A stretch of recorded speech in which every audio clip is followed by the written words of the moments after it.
దానికి గురయ్యే సమయాన్ని విమానంలో 242 మంది వరకు ప్రయాణికులు ఉన్నట్లుగా సమాచారం. అయితే ఈ విమాన ప్రమాదాలు ఏ విధంగా జరుగుతున్నాయి? ఈ ప్రమాదాలు గల కారణాలు ఏమేమి ఉంటాయనే విషయంలో పౌర విమానయాన శాఖ రంగంలో సాంకేతిక నిపుణులుగా పనిచేసినటువంటి ఎయిర్ సేఫ్టీ ఆఫీసర్‌గా ఉన్నటువంటి కొడాలి శేషాద్రిరావు గారు మనతో ఉన్నారు.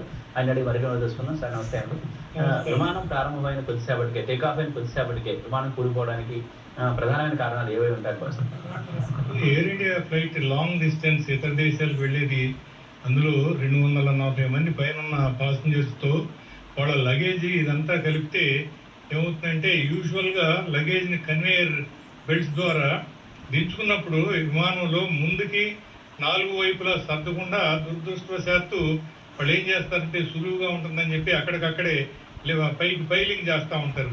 అది ఒక ప్రధాన కారణం కావచ్చు.